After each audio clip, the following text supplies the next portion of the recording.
Hola, muy buenas noches a todos. Espero que estén muy bien, que hayan podido tener muy bonito eh, día. Vamos a continuar con la clase donde quedamos el día de ayer. Recuerden que la clase de ayer era una clase diferente. Hoy sí tenemos una clase completamente típica. Vamos a iniciar entonces en este momento. Siempre iniciaremos aproximadamente a esta hora y nos iremos hasta las 8 de la noche, hora Colombia. Y posterior, ya es el segundo bloque de la clase como tal. En ese bloque vamos a terminar como tal la clase aproximadamente a las 9:40 hora Colombia. Y recuerden que como hoy, si es una clase típica, vamos a tener un espacio un poco más largo de inquietudes que les hayan de pronto surgido desde la clase de ayer. Sé que muchas personas de pronto no estuvieron en la clase del día de ayer, no hay ningún problema si inician hoy o si quieren invitar a más personas de pronto para que puedan ver la clase, siempre son bienvenidos, como las clases quedan grabadas, no hay ninguna dificultad. Ayer entonces empezamos a hablar un poco, ya les voy a compartir la pantalla sobre lo que son esas teorías explicativas. Y vamos a iniciar con la teoría sociocognitiva, que es principalmente la teoría de la mente. La teoría de la mente es sumamente clave para entender un poco el autismo. Y ayer, a nivel de resumen, estábamos comentando esa historia del autismo, cómo ha pasado por diferentes enfoques, cómo ha pasado por diferentes definiciones. Mencionábamos que también a veces se ha tergiversado el término, donde no se tenía mucha claridad qué era como tal el autismo.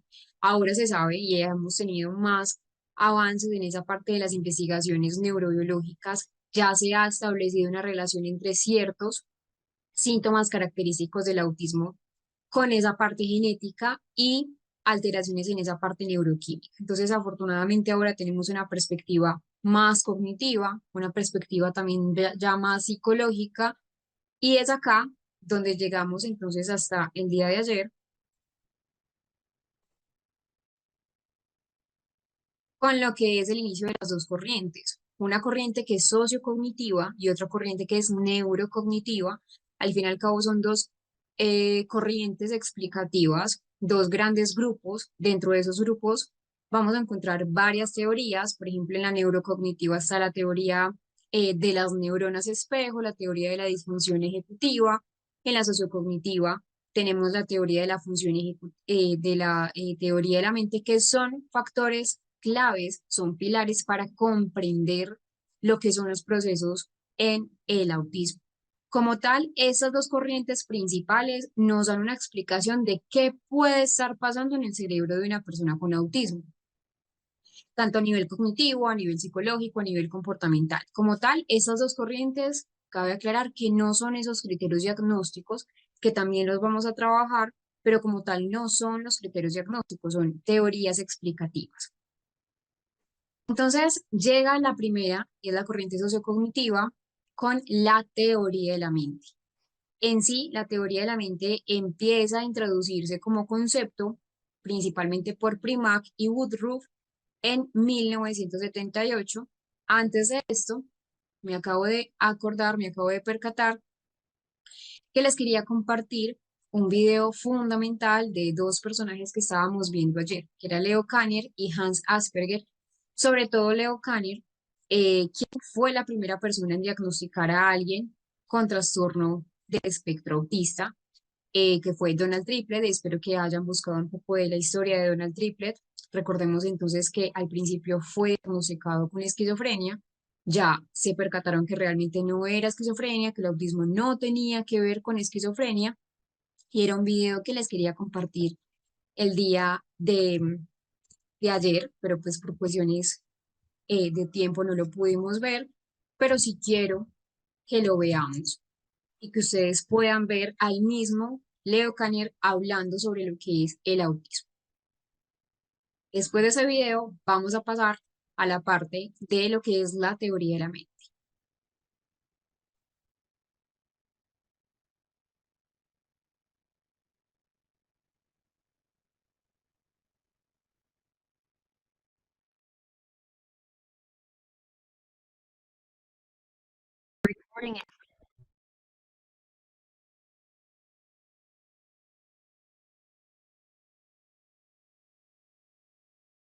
Ahí teníamos al propio Leo Kanner hablando un poco sobre ese diagnóstico. Recuerden que igual hay que cambiar mucho del lenguaje, es un video muy antiguo, es un video que lo pueden encontrar también en esa parte del material opcional. Para mí es un video sumamente valioso porque nos pone en perspectiva cómo ha cambiado esa parte del trastorno del espectro autista. Es importante también saber lo que les mencionaba ayer, dónde estamos y todo lo que hemos podido avanzar.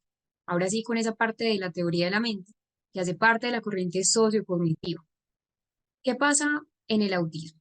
En el autismo se habla que hay principalmente una dificultad en ese ámbito cognitivo. Y cuando me refiero a cognitivo, la gente suele asociar cognitivo solamente con el coeficiente intelectual. No tiene nada que ver con esa parte. Cuando me refiero a cognitivo es con los dominios cognitivos. Y la teoría de la mente se ha empezado a ver como un dominio cognitivo. Entonces acá habla que hay un déficit cognitivo que es básico, que tiene que ver con la teoría de la mente. La teoría de la mente es esa capacidad que nosotros vamos desarrollando paulatinamente, vamos creciendo, no nacemos con teoría de la mente, eso es algo que debemos entender. Vamos adquiriendo esa capacidad a medida que estamos inmersos en un entorno social. Es esa capacidad de atribuir en otro un estado mental. ¿Qué es un estado mental? Son creencias, son deseos, son intenciones. Un estado mental pueden ser las emociones, los conocimientos que pueda tener el otro o no, y no solamente de los demás, sino también en uno mismo. Es esa forma de comprender que las emociones, las intenciones, las creencias, los deseos pueden ser diferentes a los que yo tengo. Es una habilidad, la teoría de la mente es una habilidad que forma parte importante de la empatía, ese concepto que a veces se puede tergiversar un poco lo que es la empatía. La empatía es muy amplia, tiene que ver con cognición social, esto ya lo voy a explicar más adelante, y tiene que ver con esa capacidad de tener una buena comunicación efectiva, afectiva y comprender el entorno social. ¿Qué implica tener una teoría de la mente? Nos implica reconocer que los demás tienen pensamientos diferentes. Nos implica también comprender que esos deseos que el otro tiene influyen en ese comportamiento, en cómo se va a desenvolver. Nos permite también interpretar las actitudes de los demás, entender el por qué una persona actúa de una manera que quizás nosotros no hubiésemos actuado así, y nos permite también lo que es predecir, lo que es interpretar esas acciones de los demás, basándonos en las creencias o en los deseos que el otro tiene. Entonces, la teoría de la mente nos permite distinguir entre lo que uno sabe y lo que los otros saben, lo que sería un conocimiento compartido versus un conocimiento personal. Entonces, un ejemplo clásico de la teoría de la mente, que de hecho acá hay muchos autores eh, que han hablado de teoría de la mente, uno es Simon Baron Cohen, él nos dice que es una habilidad que tenemos los seres humanos para comprender, predecir, conectar con los demás, pero sobre todo entender esas intenciones y esas creencias. De hecho, hay una prueba, es un ejemplo clásico, que es una prueba muy común, que es una prueba de la falsa creencia o de la creencia falsa. No sé si lo han escuchado. Es un cuento realmente donde se pone a un niño y se le cuenta una historia. La historia dice básicamente lo siguiente. Las dos protagonistas son Sally y Annie. Sally pone una canica en una caja y luego Sally se va. Luego llega otro personaje que es Annie. Annie lo que hace es mover esa canica a una cesta. Y la pregunta que se le hace al niño es la siguiente: ¿dónde buscará Sally la canica cuando regrese? Entonces, un niño con teoría de la mente, la idea es que responda en la caja, entendiendo que Sally, como tal, tiene una creencia falsa, una falsa creencia, porque no vio el cambio de la canica. Entonces, eso es como tal lo que es la teoría de la mente.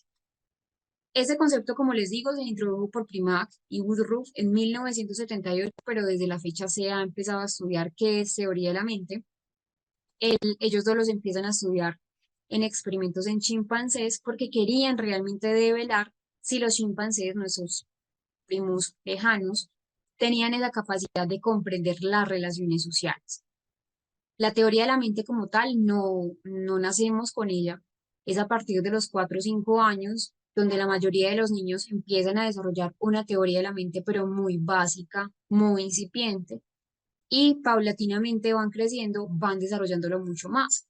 Ya en los adultos, por ejemplo, la teoría de la mente está vinculada a habilidades sociales complejas como el sarcasmo, comprender la ironía, la manipulación emocional, saber que el otro me está manipulando, saber la intención con la que el otro me habla, pero en las personas con autismo, esa capacidad va a estar, la capacidad de tener una buena teoría de la mente, va a estar alterada o desarrollarse mucho más lentamente.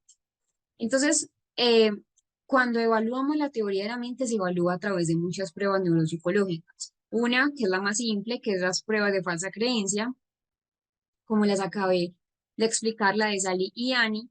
Otras son cuestionarios de entrevistas clínicas puntuales, otras son tareas de historias sociales o otra prueba que es la lectura de los ojos. La importancia de la teoría de la mente es crucial. Entonces, ¿qué nos aporta la teoría de la mente? Primero, entender las emociones de los demás, resolver esos conflictos que son interpersonales, funcionar en grupo, también nos aporta a desarrollar esas habilidades comunicativas que son efectivas. Entonces, la teoría de la mente nos aporta muchos aspectos para poder desenvolvernos mucho mejor en ese ámbito emocional. Veamos un ejemplo, se los voy a leer puntualmente. Si vemos a un hombre llorar en un entierro, podemos deducir que está triste y, dado el contexto, que guarda relación con la muerte de algún ser querido. Automáticamente somos capaces de imaginar la tristeza por la que pasa el hombre, ya que simulamos, esta palabra es muy importante, la emoción de pena en nuestro cerebro. Esa representación mental nos permite empatizar con el hombre y ajustar nuestra conducta a la situación, además de predecir lo que puede suceder a continuación. En función de nuestra propia experiencia, recreamos posibles escenarios para anticipar qué puede necesitar, cómo puede reaccionar, qué pasará, cómo actuará, etc. A esta capacidad de conocer los estados mentales de los demás y utilizarlo para predecir su conducta se le denomina teoría de la mente. Entonces acá nos dice, la teoría de la mente nos permite ser capaces de predecir los estados mentales de uno mismo y de los demás. Entonces, este ejemplo nos da muchas nociones de lo que es la teoría de la mente, es a simular la emoción, empatizar como tal, la empatía hace parte y la teoría de la mente hace parte de un concepto mucho más global, mucho más amplio y profundo, que es la cognición social, que ya la vamos a entender, pero es un ejemplo muy claro, así no conozcamos la persona que está en un entierro, nosotros al ver a una persona llorar, podemos llorar con esa persona, así no sea de pronto de nuestra familia o la persona fallecida nunca lo hubiésemos visto en nuestra vida.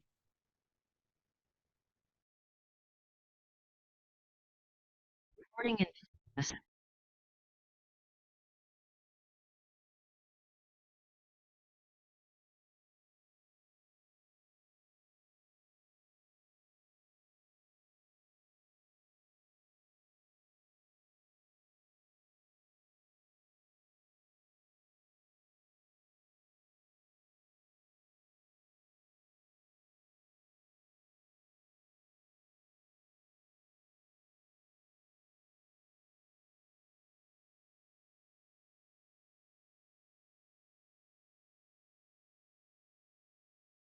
Llega una persona fundamental, que es Simon Marion Cohan, quien empieza a poner en marcha lo que es un poco más centrado el concepto de teoría de la mente.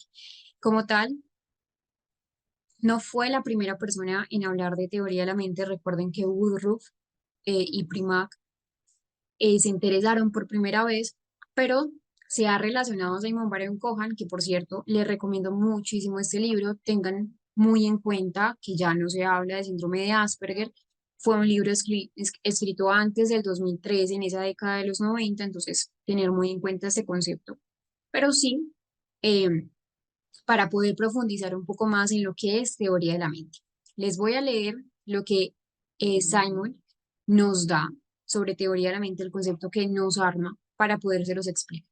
Una teoría de la mente nos proporciona un mecanismo preparado para comprender el comportamiento social.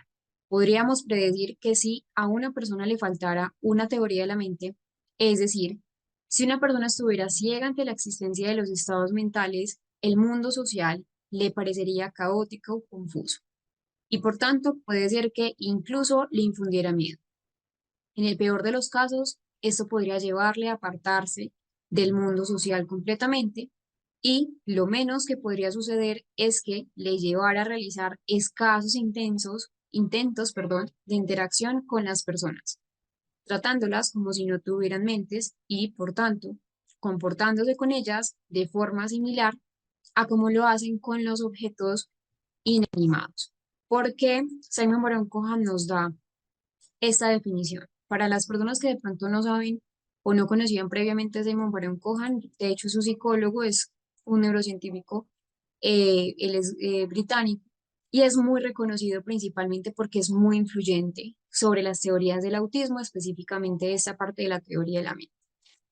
Él nos da una teoría de la mente y la vincula con una especie de, entre comillas, ceguera mental. ¿Por qué nos dice que es una ceguera mental? En esa década, de hecho, de los 80, 90, por eso les digo que tengan en cuenta que muchas partes del lenguaje de Simon Baron Cohen vienen antes del 2013. Él nos propone que el autismo o las personas con autismo presentan dificultades en esa teoría de la mente, es decir, esa capacidad, como les he explicado, de comprender los pensamientos, las creencias, las intenciones de los otros. Entonces él explica que esa limitación es una especie, entre comillas, de ceguera mental porque realmente tienen dificultades sociales, que es una de las características clave como tal en el trastorno del espectro. Entonces, él nos menciona que realmente es una dificultad específica que van teniendo las personas con autismo para poder desarrollar la teoría de la mente. Entonces, claro, esto va a explicar por qué a menudo las personas con autismo se les dificulta tanto comprender emociones, comprender las intenciones de los demás, comprender, por ejemplo, los engaños. Yo les mostré y vieron en el video lo que es el experimento clave, un experimento sumamente famoso, que es el experimento de Sally y Annie. Él no lo hizo solo, lo hizo en colaboración con otra psicóloga del desarrollo que es Yura Fritsch y Alan Leslie, que más adelante los vamos a ver, sobre todo Yura Fritsch, porque Yura no solamente colabora con esta parte del desarrollo de la teoría de la mente, sino también de la coherencia central. Entonces, es básicamente los que le conté, dos muñecas, Sally y Annie, que participan en la historia. Eh, de hecho, Simon Baron Cohen, como les digo, ha tenido muchas investigaciones en autismo, pero no solo en autismo, sino también ha sido un abogado de lo que es la neurodiversidad. Eh, Nos ha propuesto lo valioso que es reconocer y valorar esas diferencias cognitivas que, al fin y al cabo, son las que vemos en el autismo. Entonces, claro, él menciona que es importante tener en cuenta esta teoría porque explica esas dificultades que presentan las personas con autismo, al no ser capaces de comprender ciertas situaciones que no quedan explícitas en determinadas situaciones sociales. Un ejemplo, predecir las conductas de los demás, interpretar ese doble sentido de los chistes o de los comentarios, entender bromas, entender de pronto el sarcasmo. Y ahí nos referimos a una baja reciprocidad socioemocional que se debe tener fortalecida en la teoría de la mente y una poca sensibilidad también a lo que son las señales eh, sociales, que todo el tiempo necesitamos señales sociales y en esa interacción.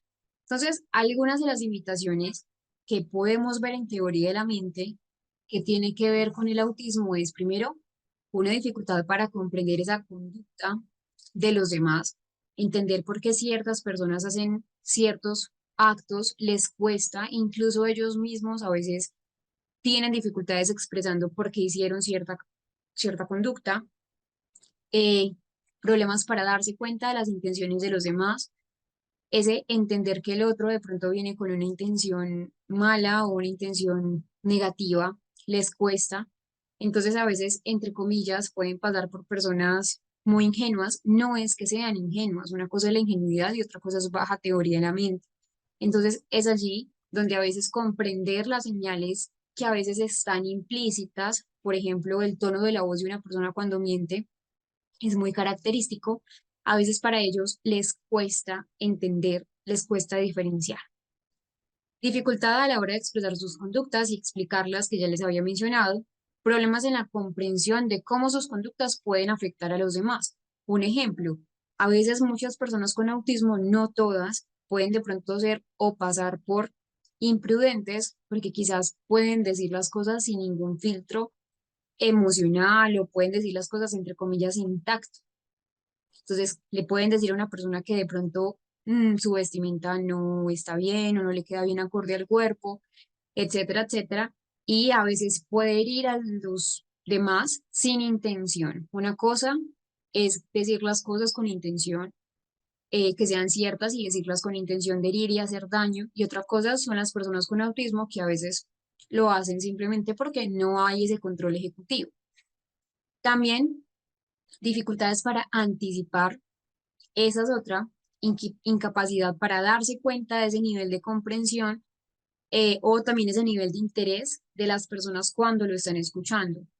Ayer hablábamos que muchas personas con autismo tienen una especie de conversación en monólogo, donde pueden hablar de un tema que para ellos es de mucho interés, que puede ser cualquier tema. Es un mito que el autismo solo tenga temas de dinosaurios o solo tenga temas del espacio exterior o de las estrellas. No, en el autismo pueden haber miles de temas. Eh, Tuve una vez un paciente que le gustaba mucho las telas, los tipos de telas, y ese era su interés circunscrito. O también otro paciente que le gustaba mucho como los cableados, los ventiladores, todo ese sistema de ventilación, y hablaba de ese tema. Y cuando me refiero que no hay, digamos, una comprensión del interés del otro, es porque les cuesta leer esos microgestos cuando alguien está aburrido. Por ejemplo, si una persona nos habla y supongamos que la persona está hablando de un tema que no nos llama la atención, no nos interesa, muchas personas pueden tener ese gesto o mirar a otra parte, a veces les cuesta, o incluso permitir que el otro haga preguntas porque pueden hablar y hablar. Dificultades para narrar esa memoria autobiográfica, dificultades para comprender el uso de reglas en un acto comunicativo, no esperar turnos en las conversaciones y a veces poder interrumpir cuando el otro de pronto está teniendo la palabra, o no mantener el contacto ocular adecuado, que también es un acto comunicativo, digámoslo así, no escrito, y dificultades para mentir y comprender los engaños. Como les menciono, no todas las personas están en el mismo espectro. Hay unos que tendrán muy baja teoría de la mente, donde esa baja teoría de la mente les lleva a tener dificultades para la mentira, para los engaños, pero hay otras personas con buena teoría de la mente, digámoslo así, o que han aprendido a sopesar sus dificultades en teoría de la mente y han eh, enmascarado muchos de sus síntomas.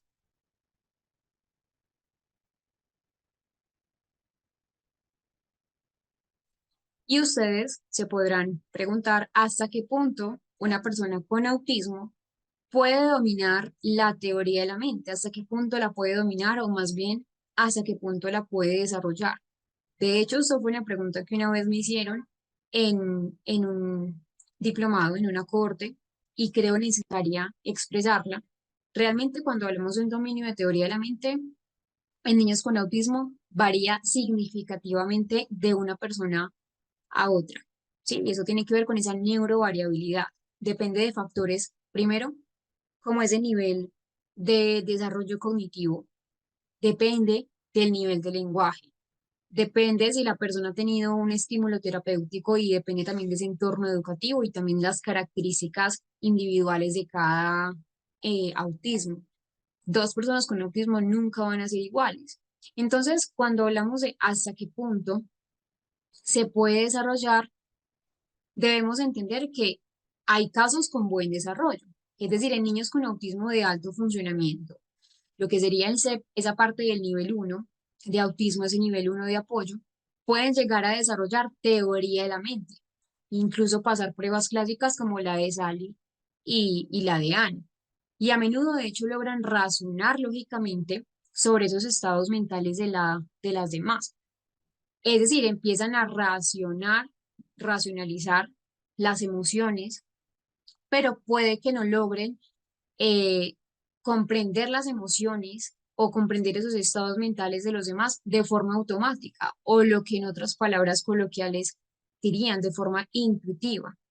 Es decir, pueden aprender a hacer inferencias emocionales o intenciones si se les enseña explícitamente. De hecho, hay una parte que es el enmascaramiento, sobre todo pasa en el autismo de alto funcionamiento, pero también se le entrena a la persona cuando ya está en un proceso de neuropsicología, por ejemplo, a través de intervenciones como lectura de la mente o algo que se llama una intervención específica, que es el pensamiento social. Se les enseña a inferir explícitamente esas intenciones, pero también podemos encontrar ciertas dificultades bastante frecuentes. A veces la teoría de la mente puede ser inconsistente o puede ser más bien rígida. Es decir, pueden entender un concepto de una situación, pero no lo generalizan a otras situaciones. Y pueden tener de pronto más dificultades en aspectos emocionales y de pronto que son mucho más sutiles, como la ironía, como lo que es el sarcasmo, como lo que es el doble sentido o el lenguaje figurado, que también les cuesta bastante. Y en algunos casos, especialmente en los casos donde concomitan con discapacidad intelectual o donde hay un lenguaje muy limitado, pues el desarrollo de la teoría de la mente va a ser mucho más restringido. Entonces, es importante entender que para favorecer ese desarrollo de la teoría de la mente, primero se deben tener esas intervenciones que son eh, intervenciones específicas. Entonces, un entrenamiento en emociones, un entrenamiento en estados mentales, un entrenamiento en historias sociales, los juegos de roles también les van a beneficiar. Entonces, esa sería una intervención específica en teoría de la mente. También un modelado de habilidades sociales con apoyos visuales, con un lenguaje muy claro, la terapia del lenguaje y la comunicación. De hecho, los terapeutas del lenguaje y los fonoaudiólogos son indispensables en este aspecto para la parte más pragmática del lenguaje. Entonces, es trabajar en esas barreras que a veces puedan tener las personas con autismo. De hecho, acá en los libros y las guías generales, yo les dejo acá fortalecer las habilidades socioemocionales, que es una guía también que ustedes pueden utilizar. Ahí hay unos ejercicios puntuales para lo que es la teoría de la mente.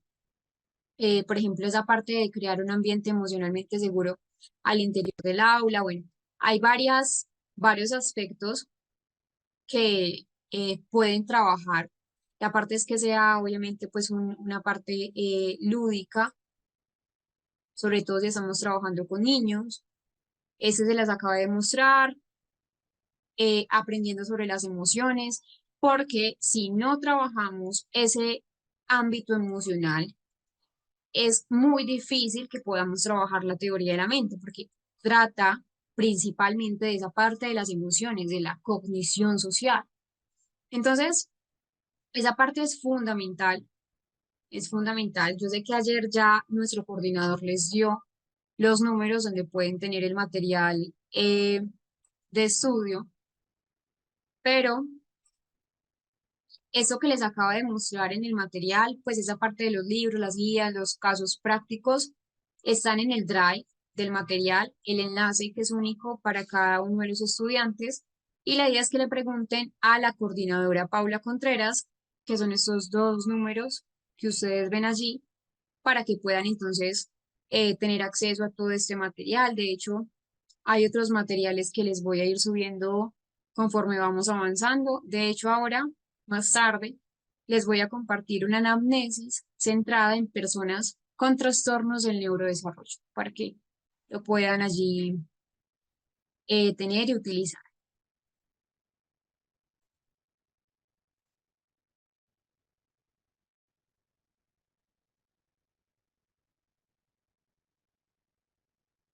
San Andrews Scott.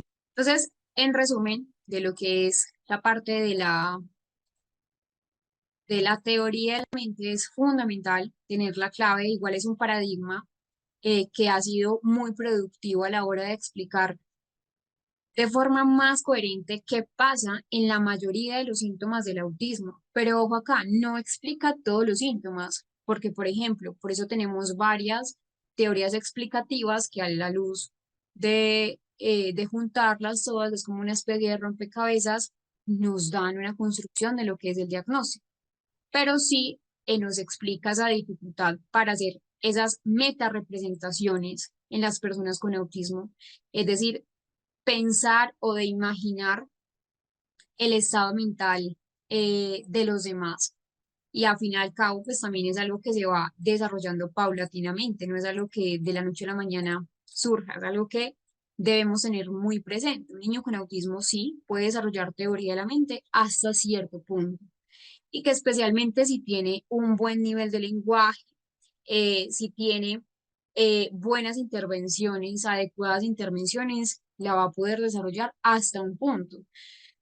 Pero es importante entender que suele haber diferencias en esa espontaneidad, en la flexibilidad, en la profundidad de pronto con la que aplican la teoría de la mente, diferente como tal a los niños neurotípicos.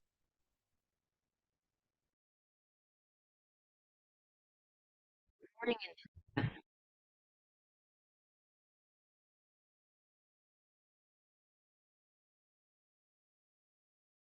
Yo les mencionaba entonces que esa parte de la cognición social tiene que ver con algo mucho más amplio y es perdón, la teoría de la mente tiene que ver con algo mucho más amplio y es la cognición social.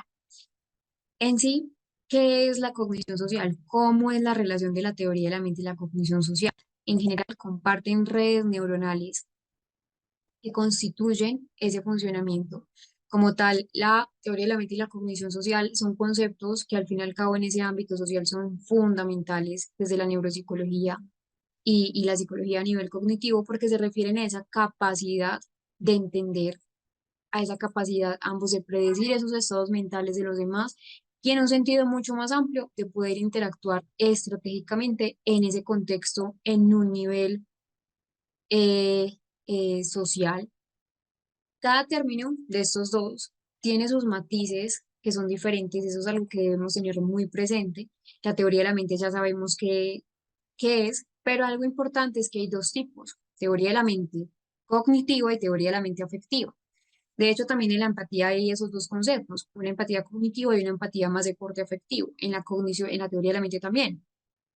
Entonces, ¿qué es la teoría de la mente cognitiva? Es esa capacidad para razonar sobre las creencias, razonar sobre lo que son las intenciones de los demás, los pensamientos de los otros. Ahí es donde se entrenan a las personas con autismo, donde se trabaja en esa parte del ámbito terapéutico. Y la teoría de la mente más de corte afectivo es una habilidad que vamos adquiriendo para comprender y responder ante los estados mentales de los demás. Ya sabemos que hay una etapa de desarrollo de la teoría de la mente. En esa edad preescolar de los 4 o 5 años, los niños desarrollan paulatinamente esa capacidad, lo que hablábamos de la falsa creencia. Y la idea es que en la adultez, bueno, en esa adolescencia y esa adultez, pues se siga refinando con esa experiencia social y mejorando en situaciones complejas. Y la cognición social es un constructo mucho más amplio que engloba teoría de la mente, pero también otras habilidades necesarias para poder interactuar en un contexto social. Incluye la percepción social, incluye el razonamiento y el reconocimiento emocional, incluye la empatía, incluye la regulación emocional, incluye, bueno, y la regulación emocional en contextos de interacción social, esa capacidad de comprender las normas sociales. Entonces, esos que les acabo de mencionar son más bien dominios que hacen parte de la cognición social. Lo primero es el reconocimiento emocional. El reconocimiento emocional nos permite identificar esas diferencias, esas emociones en expresiones faciales, lo que es el tono de la voz, lo que es el lenguaje corporal, eh, la percepción social, que es interpretar esas señales sociales, esas jerarquías, lo que son los roles, lo que son los turnos. las normas grupales que al fin y al cabo van siendo paulatinamente implícitas, la empatía, que es la capacidad para compartir y comprender los sentimientos de los demás, la teoría de la mente que ya la explicamos, y hay otro constructo que es la toma de decisiones en, en un contexto social, es decir, evaluar y responder adecuadamente a esas situaciones interpersonales. Entonces, es importante tener en cuenta que no es solamente teoría de la mente y cognición social, hay unas redes neuroanatómicas que van a estar vinculadas. Está esa parte de la corteza prefrontal ventromedial y la dorsolateral que van a participar o van a ser cruciales para esa toma de decisiones en un entorno social, esa regulación emocional que les acabo de explicar.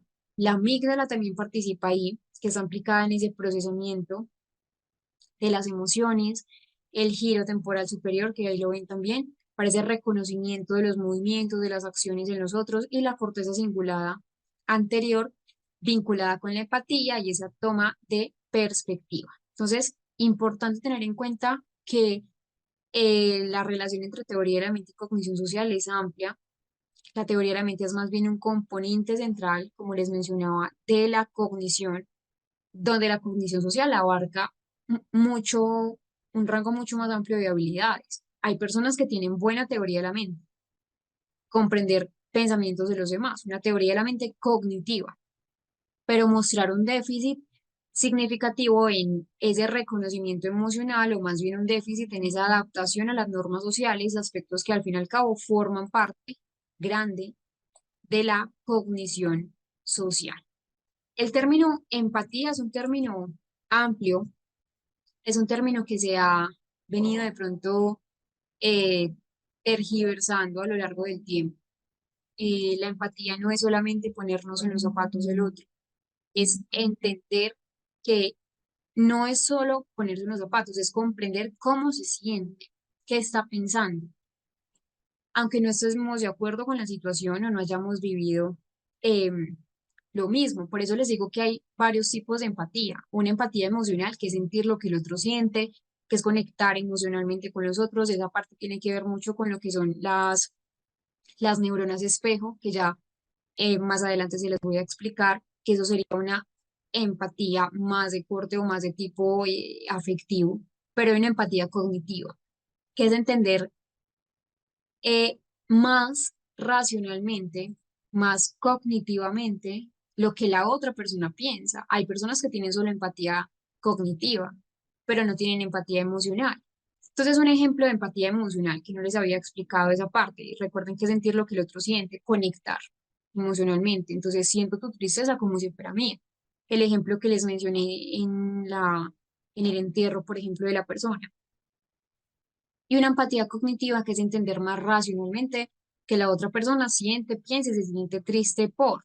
Un ejemplo, saber que una persona está frustrada porque lleva mucho tiempo esperando, pero no necesariamente yo tengo esa empatía cognitiva y puedo tener una empatía emocional. Hay otro tipo de empatía que de pronto no se habla tanto, que es una empatía compasiva o una empatía con acción, que ya es, por ejemplo, no solo entender, no solo sentir, es decir, no solo tener empatía cognitiva y empatía emocional, sino actuar para ayudar. Entiendo cómo te sientes, en qué te puedo ayudar. ¿Por qué es tan importante este término de la empatía en la teoría de la mente y en la cognición social? Porque nos permite tener una mejor comunicación, nos permite tener una base de las relaciones personales, de las relaciones laborales, nos previene también prevenir conflictos, que a veces hay un déficit importante en las personas con autismo, donde hay dificultades en la prevención de conflictos, a veces tienen malos entendidos por ello, mm, y ayuda obviamente en ese proceso de crecimiento a los niños y adolescentes a las habilidades sociales. Entonces, también hay que trabajar en esa parte de lo que es la empatía para poder trabajar con las personas con autismo.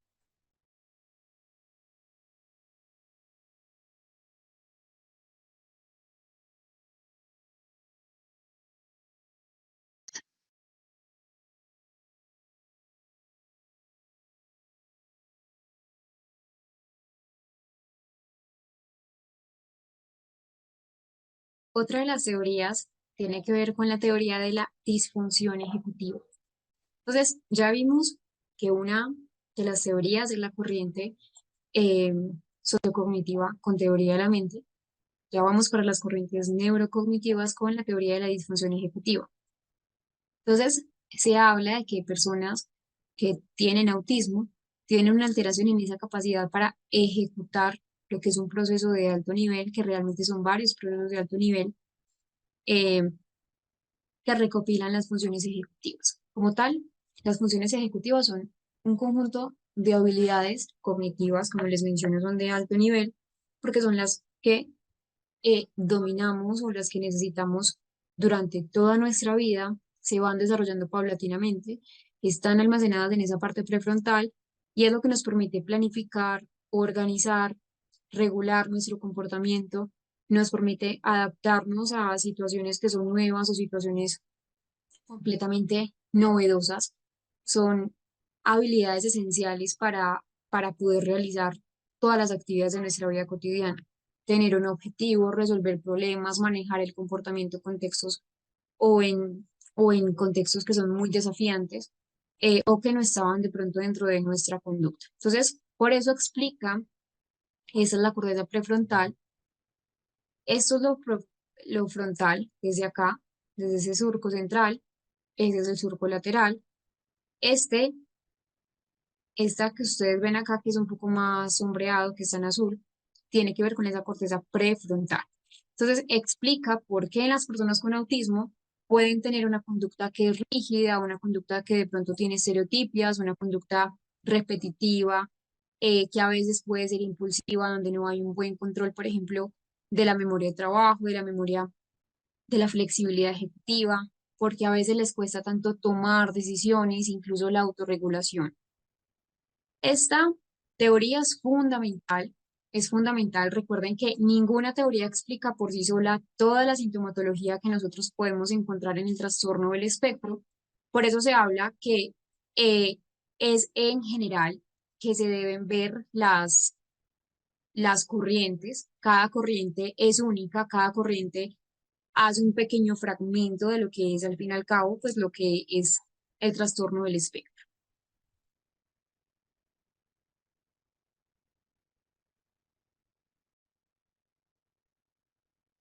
Les voy a compartir un video para que ustedes puedan trabajar, si son terapeutas, que puedan trabajar esa parte del concepto previo a la empatía antes de que eh, se me olvide.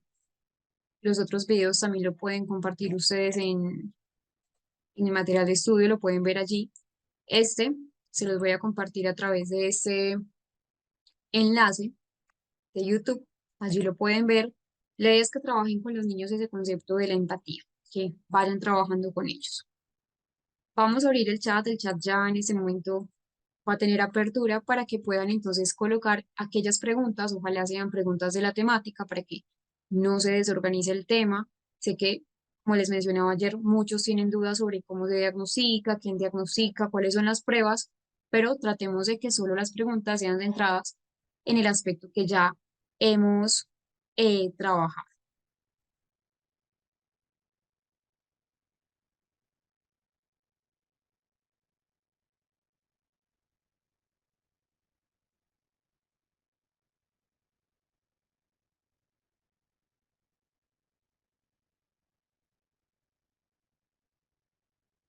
Bueno, por acá en el interno, bueno, en la pregunta de Anita Urrutia, esas clases se las comparten a ustedes por el chat de WhatsApp, que ayer el coordinador en la primera clase les explicó, pero también en YouTube se las van a ir subiendo conforme vamos avanzando en el diplomado.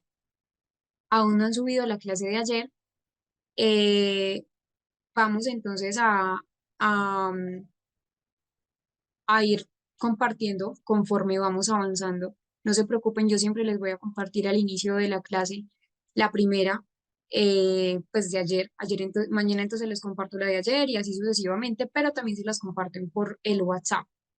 Si de pronto, Anita, no estás en el WhatsApp, le puedes escribir a la coordinadora Paula Contreras los números que yo les di ahora se los vuelvo a dar para que ella te pueda unir. Muchísimas gracias, Camila. Bueno. Por acá tengo una. ¿Cuáles mencionabas que eran los tipos de empatía? Son tres. Son tres tipos de empatía. Una empatía que es más de corte cognitiva, que es lo que yo les mencionaba, saber por qué el otro se siente frustrado. Por ejemplo, si una persona estaba trabajando arduamente en algo, pero por alguna razón no le dio, hay una frustración, es entender como, bueno, se siente frustrado porque lleva mucho tiempo esperando, pero solamente pensar que pues lo que el otro está de pronto pensando es en cognitivo solamente, pero la emocional es sentir lo que el otro siente, conectar. Entonces, empatía cognitiva, empatía emocional y una empatía compasiva, que también se llama una empatía con acción. No es solo entender, no es solo sentir, sino también es ayudar, actuar para ayudar. Por acá me hacían una pregunta y es eso también. Por acá no veo que un hombre dice, usuario, ¿cómo enseñarle a un niño en el espectro la empatía? Por acá también me habían hecho otra pregunta al interno de cómo aprender o cómo enseñar a los niños lo que es la teoría de la mente. Entonces hay muchas estrategias realmente. Ya sabemos que la teoría de la mente, y primero, lo central es un entrenamiento que sea explícito en emociones y en estados mentales. Muchos niños desconocen qué son las emociones y no hablemos tan lejos de los niños, o a veces muchos adultos neurotípicos desconocen si están frustrados o si se sienten tristes. Entonces, eso es lo primero. Entrenamiento explícito en lo que son las emociones y el estado mental. Entonces, por ejemplo, usar tarjetas o pictogramas de emociones.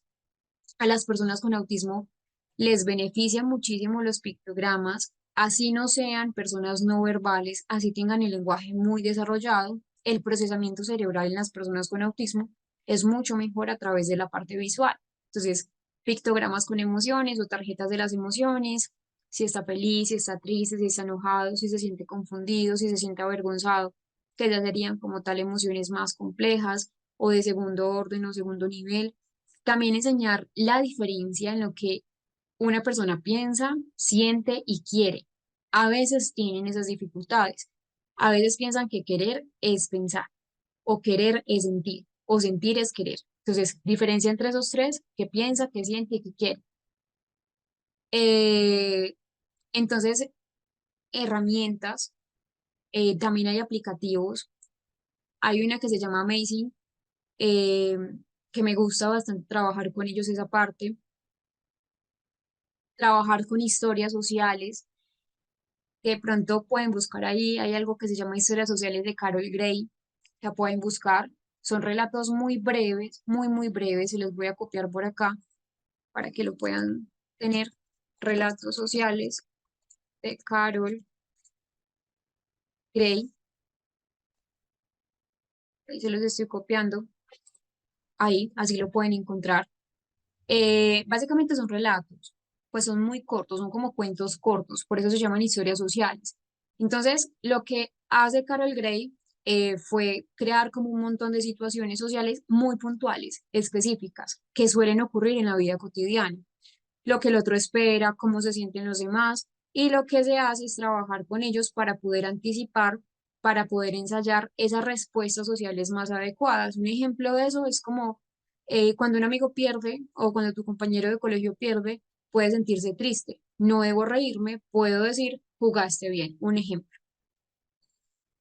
Otro trabajo para trabajar la teoría de la mente y la empatía es la falsa creencia, que son ejercicios muy básicos, muy similar a los de Ali, a los de Salí y Annie que les mostré, donde un niño lo que hace es debe entender cómo una persona actuará según lo que cree, no según la realidad, según lo que el otro piensa.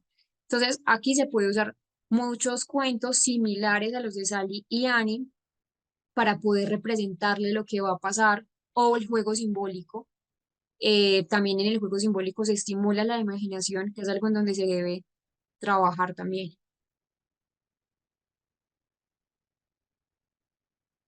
Bueno, Vicky, esta parte la vamos a trabajar en el módulo número 3. A veces puede ser difícil.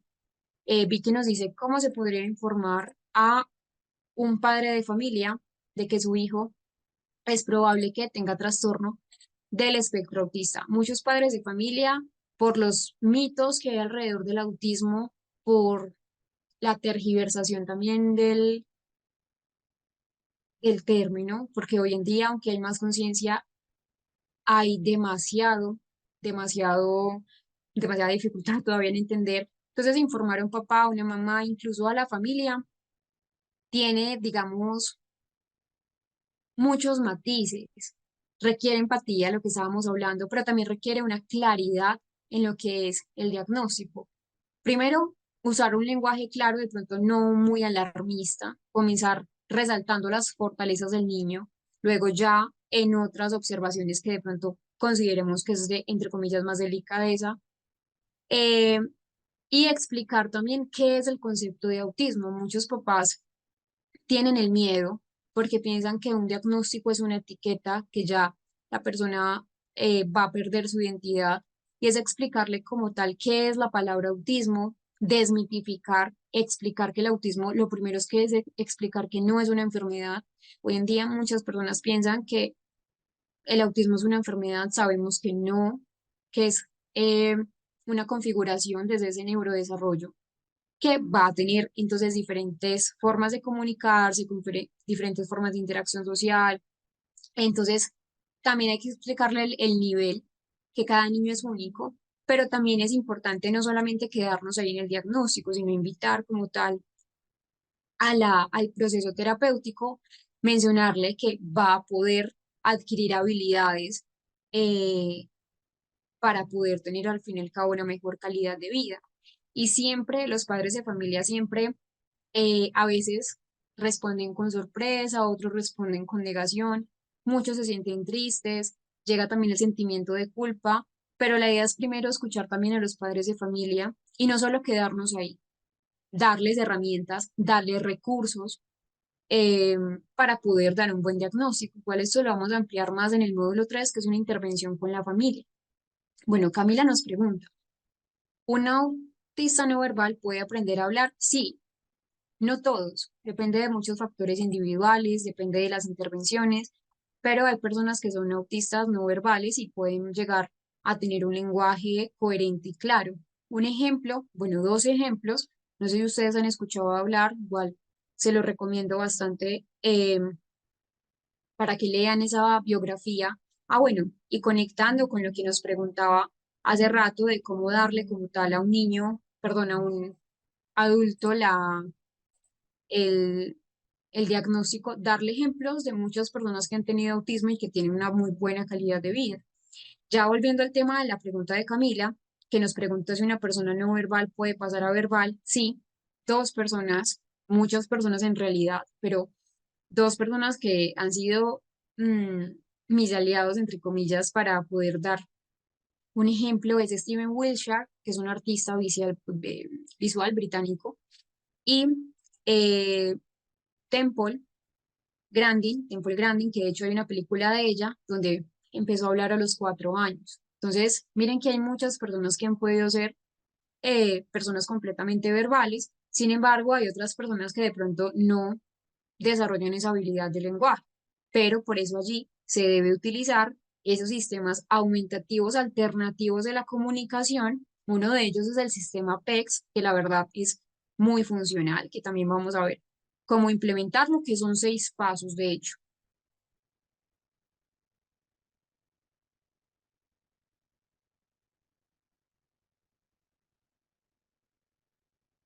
Bueno, cómo trabajar en el preescolar conjunto niños neurotípicos y a la vez ayudar a un niño con autismo, DUA, diseño universal para el aprendizaje. Bueno, Michelle, esa parte de cómo diferenciar a una persona con autismo adulta y niño también lo vamos a ver en las características. Sí, también, Marian. Marian nos dice, los niños con síndrome, se me perdió tu pregunta. Dice lo siguiente, los niños con síndrome de Down pueden llegar a tener un diagnóstico de autismo, sí. En el Down pueden también, pues, pueden también concomitar con esa parte del trastorno del espectro autista. No es la norma como tal, es una doble condición llamada comorbilidad, como les menciono, pero sí es posible. No es tan común, no es tan común, pero sí.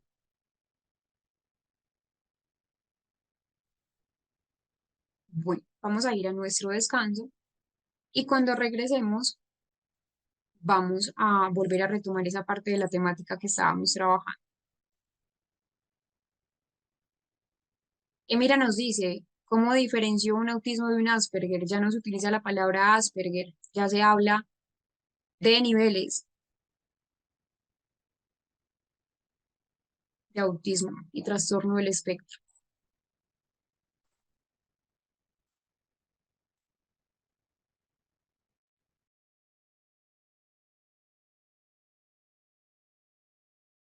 Morning and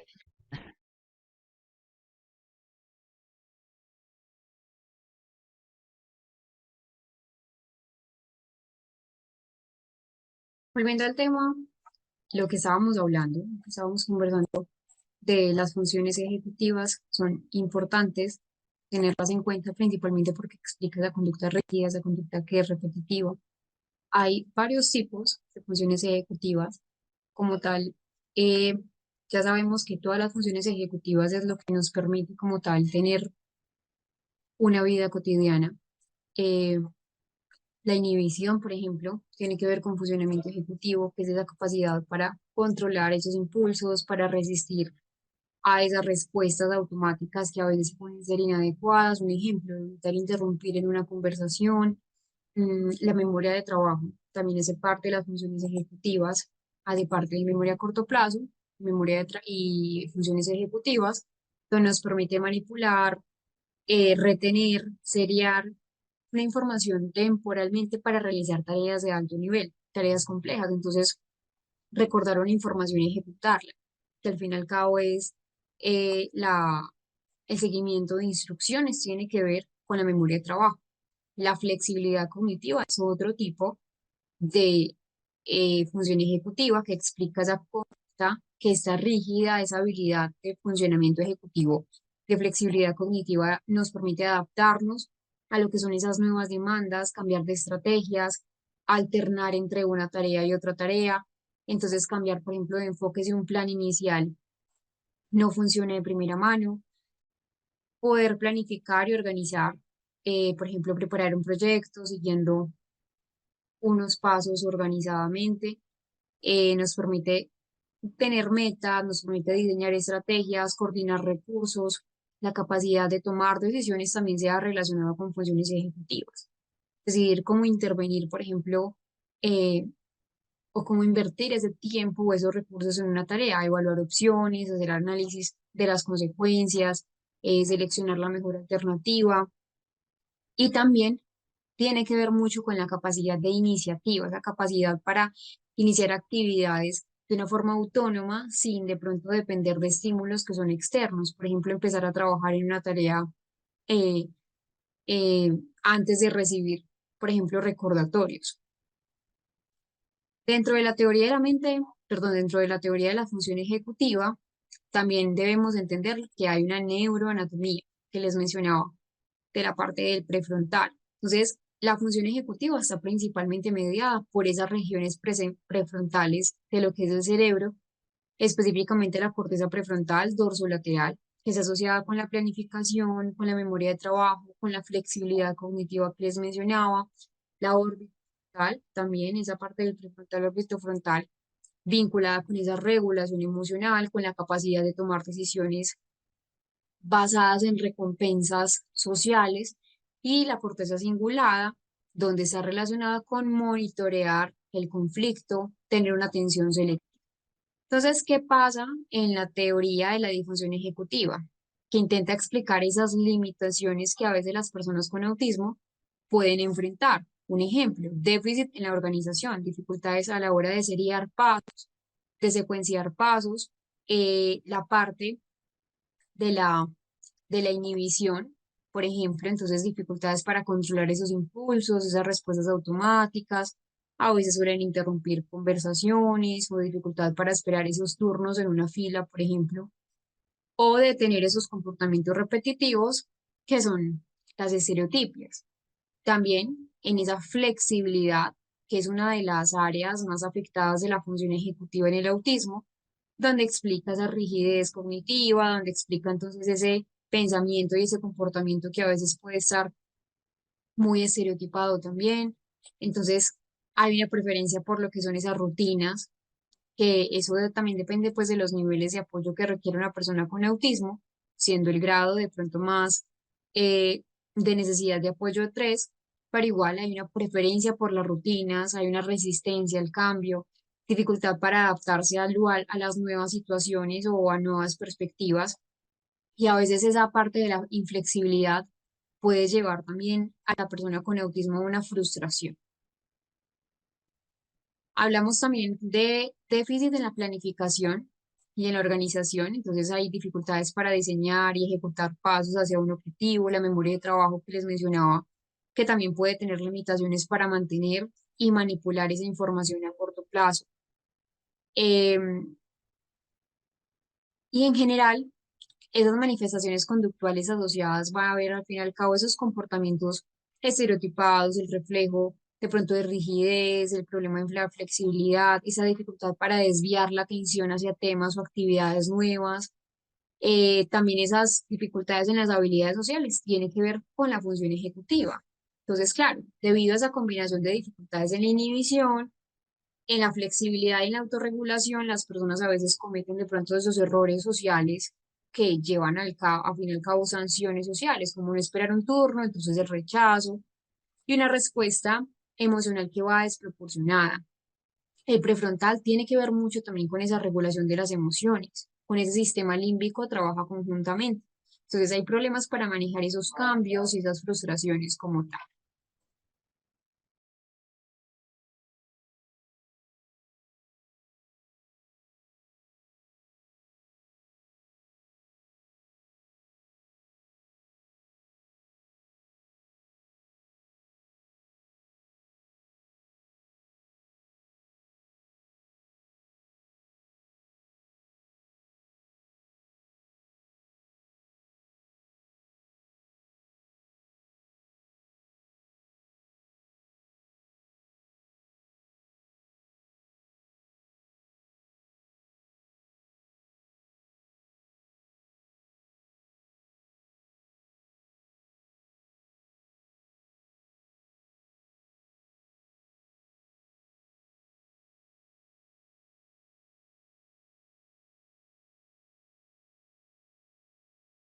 En la imagen podemos ver lo que son dos redes neuronales. Una es el control inhibitorio y la otra es el control cognitivo, que ambas están involucradas en ese aspecto central de lo que es la disfunción ejecutiva. Entonces, ¿qué vemos en la imagen? Acá vemos dos redes como tal. Una red que está en rojo o vino tinto y otra red que está en morado o en azul.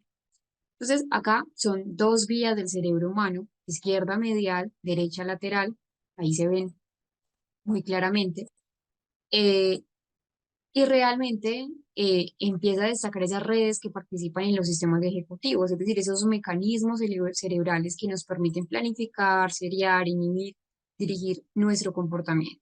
Entonces ya sabemos que el sistema ejecutivo es un conjunto de procesos que no es un único proceso, que es complejo y que todo el tiempo estamos utilizando sistemas ejecutivos.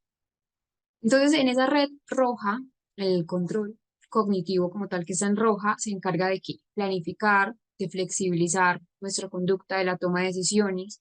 Acá hay varias regiones involucradas en esa parte roja, como la corteza prefrontal dorso-lateral, que es el eje central del razonamiento y la planificación que acabamos de explicar antes del video. Tenemos también entonces otra eh,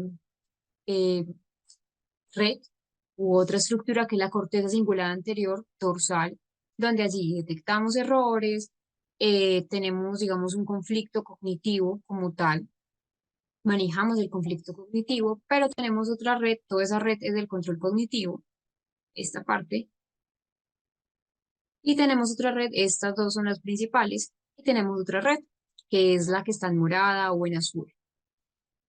No sé cómo la vean ustedes en sus pantallas, a veces cambia como el color. En esa red que están azules del control inhibitorio, entonces inhibir la conducta, reducir impulsos, controlar la parte del sistema atencional. Acá ya sí hay varias áreas que están involucradas.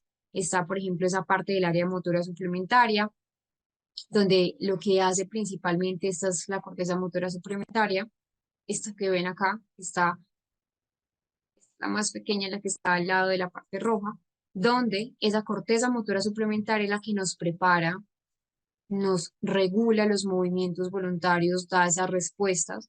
Tenemos una corteza prefrontal ventrolateral, que ya habíamos hablado de ella, que inhibe esas respuestas que son completamente irrelevantes. Otra que es la corteza cingulada anterior, más rostral, que se relaciona con esa regulación emocional, esa tensión, y la órbita frontal, que evalúa esas consecuencias de las acciones. Entonces, acá hablamos que hay una interconexión funcional. No es que una corteza trabaje sola. Esas líneas punteadas indican esas conexiones entre las áreas como tal. Son redes que trabajan en conjunto para poder coordinar ese sistema ejecutivo, esa tarea compleja. Entonces, los sistemas ejecutivos no dependen de una única región del cerebro. De hecho, la red más difícil de entender, entre comillas, está muy bien distribuida, de hecho, pero también participa en esa autorregulación de la emoción, la adaptación al entorno, nuestro funcionamiento diario y al fin y al cabo, por ejemplo, en lo que es el autismo y en el TDAH, que también alteran esos sistemas ejecutivos, van a estar con un funcionamiento diferente. No quiere decir que es un funcionamiento anómalo, hay que tener en cuenta eso, es un funcionamiento completamente diferente. Tenemos otra corriente neurocognitiva que hace parte de ese grupo grande y vamos a hablar de la teoría de la coherencia central, Kevin. ¿Qué es la teoría de la coherencia central? Como tal, esa coherencia central es una tendencia que nosotros utilizamos para describir cómo las personas procesan la información de manera global y contextual. Entonces acá las personas con una coherencia central débil se enfocan más en los detalles y no tanto en el panorama global de la situación. Una persona con un desarrollo neurotípico tiene una tendencia central estable que logra entonces integrar esa información, que la perciben como un todo, pero las personas que cursan con autismo perciben el mundo de forma fragmentada por segmentos inconexos, si lo queremos ver así, y no de forma global, no en esa totalidad. Es por eso que provoca dificultades a la hora de integrar toda esa información socioemocional. Lo que son las expresiones faciales, lo que es el tono implícito de la voz. La teoría de la coherencia central es un concepto que ha sido particularmente relevante en lo que es el autismo, donde, como les menciono, se ha observado que algunas personas tienen una coherencia central que está bajo o que es débil, debilitada, y eso significa que en lugar de integrar la información de manera global, se centran más en esos detalles puntuales, en los detalles específicos, lo que afecta también su capacidad para interpretar ese contexto global en la situación. Una persona con coherencia central fuerte es más probable que integre y entienda la información dentro de un contexto mucho más amplio global, como la imagen completa de la situación. Pero también las personas con coherencia central débil tienen dificultades para conectar esos detalles individuales, pero sobresalen, por eso acá es una ventaja, en tareas que requieren esa atención al detalle. Eh, este concepto se aplica no solo al autismo, sino también a ese estudio de otros perfiles a nivel cognitivo, donde hay diferencias en la forma en que se procesa la información. Ese concepto no lo introduce Yura Fritsch, psicóloga del desarrollo. Una persona que, por ejemplo, tiene una coherencia central debilitada es Steven Wilshire, espero yo se los muestro, es esta persona de acá. Él es un artista visual, tiene muy buena capacidad, buena memoria e idética, esa memoria que coloquialmente llamamos fotográfica, el término correcto es idética. Y miren, por ejemplo, acá estaba recreando un escenario, un, un paisaje urbano, y es gracias a esa coherencia central debilitada, porque puede integrar muy bien esas partes inconexas como tal y centrarse en el detalle. Entonces, la coherencia central es un constructo que, como les menciono, Yura Fritsch, que es una psicóloga del desarrollo, empieza a introducir. Recuerden que Yura Fritsch también participó en lo que fue la creación, si lo queremos decir así, de la teoría de la mente, o más bien esa refinación del término. Y Y una nos dice que la teoría de la coherencia central hace referencia a esa capacidad de integrar las parcelas de la información en una comprensión coherente de la globalidad. Entonces nos dice lo siguiente, la dificultad en el autismo está en integrar las claves sociales, donde son problemas en cognición social, que ahora hablábamos de ello. Miren que todas las teorías se relacionan entre sí, entre otras palabras, hacer una lectura social, donde requiere una combinación de datos que se deben procesar de manera simultánea. Entonces, como les mencionaba, no es único y exclusivo del autismo como tal. Sí se observa que es muy común en personas con este diagnóstico, pero que no es único y exclusivo del autismo. En general, hay unas características principales de la coherencia central. Primero, que hay una preferencia por el procesamiento local. ¿Qué quiere decir? Que las personas con una coherencia central eh, baja o debilitada tienden a enfocarse más en esos pequeños detalles individuales de una información, en lugar de pronto de integrar esos detalles de una visión global. Por ejemplo, se van a fijar más en los elementos puntuales de un objeto, como los colores, la textura, la letra de pronto, pero no captan como tal su función o el propósito general. Eh, y hay dificultades para comprender el contexto. Entonces, sobre todo, se va a manifestar en esa dificultad en situaciones sociales, como no captar lo que es el significado implícito en una conversación o interpretar de forma general lo que son las expresiones figurativas o lo que es el sarcasmo. También pueden tener problemas para integrar esa información que requiere un contexto, como la comprensión, por ejemplo, de un cuento. Un cuento requiere un contexto y es allí donde van a tener dificultades. O la interpretación de una escena, por ejemplo, que puede ser muy compleja. Entonces, eso nos lo propone Yura Fritsch y la ubicación en el contexto social que requiere. Primero, captar el sentido de las palabras, más allá de su literalidad, lo que hablábamos ahora, tiene que ver con coherencia central, identificar esas claves faciales en el interlocutor, integrar lo que la persona me está diciendo con lo que está expresando, junto con esa intencionalidad implícita de la voz. Incorporar experiencias y recuerdos, porque a veces se centran tanto en algunos detalles del recuerdo que a veces no logran tener una buena memoria autobiográfica, entonces se pueden centrar más en el color del vestido que llevaba la persona con la que estaban, pero no qué pasó, qué hicieron, a dónde fueron. Y tiene que ver también con ese reconocimiento de las propias emociones. Antes de que se me olvide algo que es muy importante referente al tema que estábamos viendo anteriormente, acá en el material de estudio tienen unos libros y guías generales. Le dan al clic acá y en este aspecto hay un caso de función ejecutiva, que era el que estábamos hablando.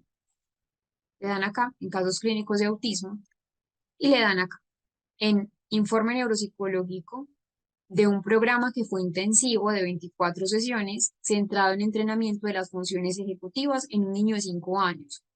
Realmente el informe es largo, para que entonces ustedes puedan darle una mirada, una lectura de este caso clínico. El caso clínico se llevó a cabo en la ciudad de Medellín, 20 sesiones seguidas, fue un caso intensivo de 20 sesiones. Primero se le hizo el diagnóstico, ahí también pueden ver como tal el informe, un niño de 5 años, cambio completamente el nombre por respeto a los pacientes, estaba en preescolar, la evaluación fue el año pasado. Entonces, miren, tiene 22 hojas, el motivo de consulta era este, lo pueden leer todo, toda la parte pues como de la anamnesis. Más adelante,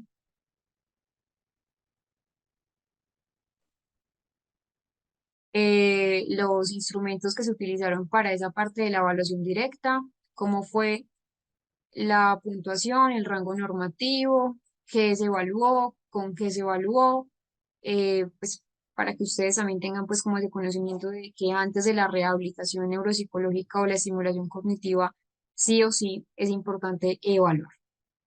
Entonces, este caso lo leen, lo complementan, tiene 22 hojas, les va a servir muchísimo como ejemplo de intervención y es este, 24 sesiones, así se llama. Ahora sí, para continuar con la parte de la coherencia central debilitada.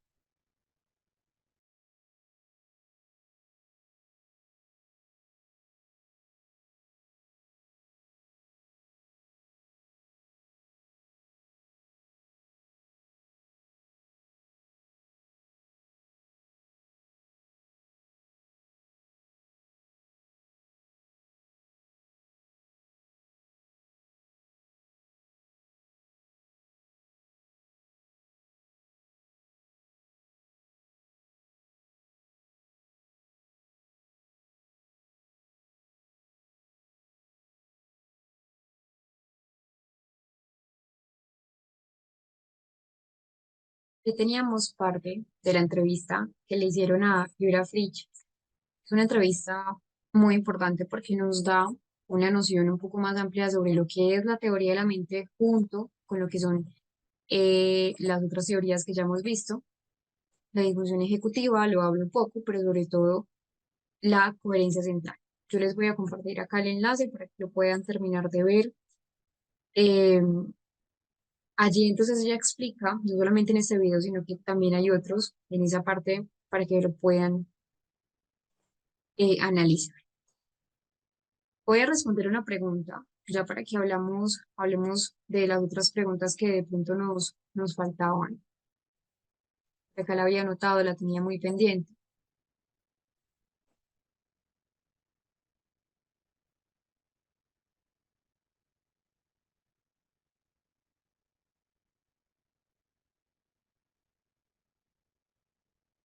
Me habían preguntado si esa parte eh, del autismo como tal se dice TEA o CEA, que realmente muchas personas y en muchos países como tal no llaman TEA, sino CEA. Era una pregunta que me parece muy importante, me la habían hecho ahora. Y realmente esa como tal, hablamos entonces que ambas formas se usan actualmente, pero tienen matices muy diferentes en cuanto al enfoque que se va a utilizar. TEA y CEA. No es TEA y el otro es CEA, ¿cierto? En Perú, TEA, por ejemplo, Maribel nos dice, en Colombia, TEA, en general en todo el mundo es TEA. Pero ¿qué pasa? Esa denominación de TEA como trastorno del espectro autista es la definición clínica oficial usada en el manual diagnóstico del DSM-5, usada en el manual diagnóstico del CIE-11. El CIE-11 es de la OMS, el DSM-5 es de la Asociación Americana de Psiquiatría, que de hecho es el que más se usa en el mundo.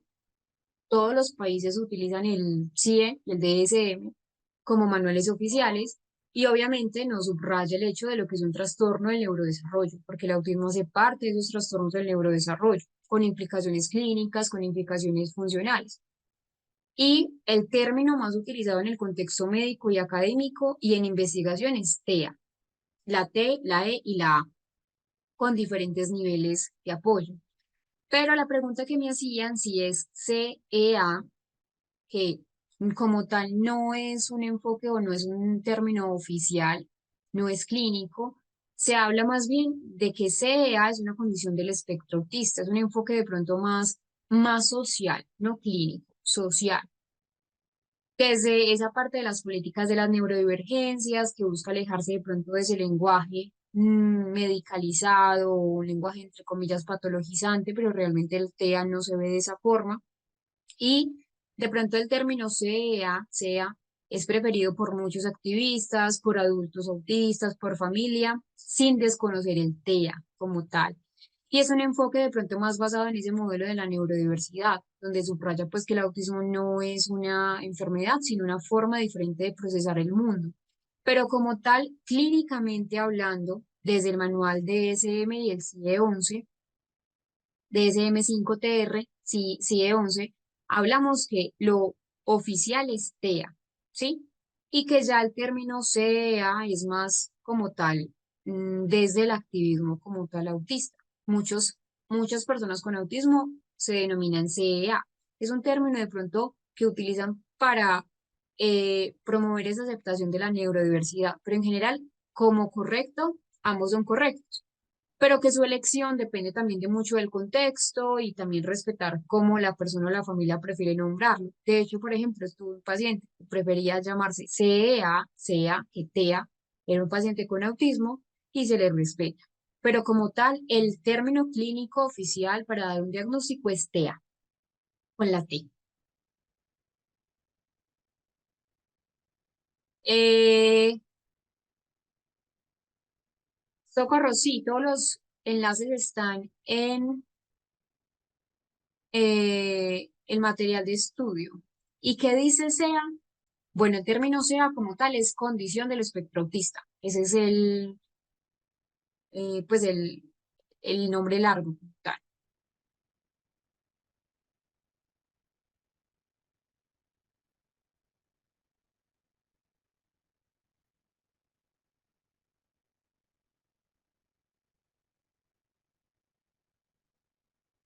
Sí, en general, es decir, no quiere decir que las personas con autismo no mientan. Sí, sí mienten, ¿cierto? Pero que depende del nivel de apoyo. Uno, dos y tres van a tener más dificultades para hacerlo. Lo pueden hacer, sí, pero de pronto no con la experticia que una persona de pronto neurotípica lo podría hacer, porque el neurotípico de pronto tiene más capacidad de camuflaje de la verdad. Pero en el autismo, como hay dificultades en la pragmática, hay dificultades de pronto y en esa rigidez mental, que esa rigidez mental no solamente va desde lo comportamental, sino desde lo cognitivo. Entonces, si hay una norma, seguir la norma. eh, Cuando es explícita, les cuesta entonces, por ejemplo, mentir. Tiene que ver primero con función ejecutiva, flexibilidad, que la mentira necesita flexibilidad. Necesita también esa parte de la memoria de trabajo de la que hablábamos, donde también hay alteraciones. Entonces, para sostener una mentira, debes tener buena memoria de trabajo. Al fin y al cabo, para saber qué dijiste antes, qué dijiste después, qué vas a decir luego, trabajar con ello, manipular la información. eh, y la teoría de la mente. Eso que coloquialmente de pronto en Latinoamérica llamamos como la malicia indígena, no sé si en todos los países se utiliza el término, pero como esa perspicacia o esa suspicacia para saber leer en el otro la mentira o incluso para nosotros poderla decir, tiene que ver como tal esa parte.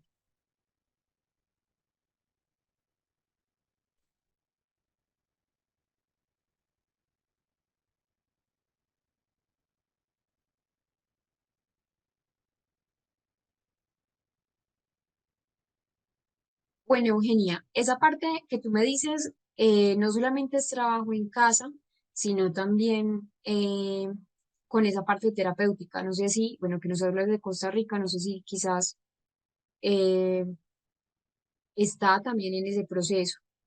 ¿Hay diferentes tipos de TEA? Sí, más bien tipos niveles. Nivel uno, nivel 2 y nivel 3 de apoyo. No tal que una persona tenga uno y tenga menos autismo que el nivel 3. No se trata de niveles como tal de autismo, sino niveles de apoyo. Sabemos que es un espectro, pero también, eso lo vamos a ver también dentro de la clase, hay un autismo de tipo sindrómico y un autismo de tipo idiopático. El sindrómico es, por ejemplo, el síndrome de Down, que es asociado a una condición genética. Síndrome de Down, síndrome de Rett, síndrome de X frágil, síndrome de Angelman, síndrome de Timothy, donde entonces están asociados a un factor genético, que es subyacente al factor genético. Esclerosis tuberosa, por ejemplo, también la esclerosis tuberosa también tiene relación con el autismo, es decir, el autismo está relacionado con un factor genético de base, pero hay un autismo sindrómico, un autismo idiopático, donde la misma palabra nos dice no hay una causa conocida, que podrían ser los diferentes tipos de autismo como tal tipo, pero se habla más desde niveles como tal. Bueno, vamos entonces a concluir la clase acá. Mañana entonces vamos a tener nuevamente una clase. Recuerden, muy importante, las clases todas quedan grabadas, todas aparte.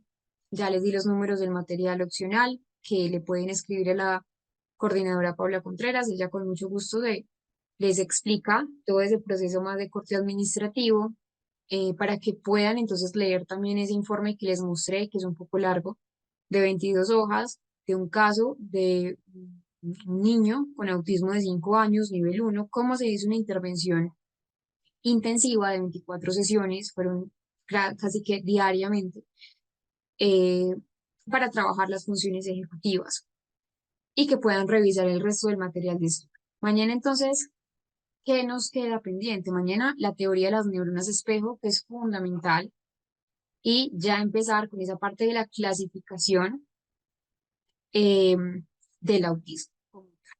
Espero que estén muy bien, que puedan descansar mucho. Mañana les compartiré entonces la clase del día de ayer. Recuerden que yo les comparto la clase de YouTube, pero también pueden ver la clase de ayer y la de hoy, que mañana se las compartirán. La de ayer ya se las compartieron en el grupo de WhatsApp. Espero que estén muy bien. Nos vemos. Hasta mañana.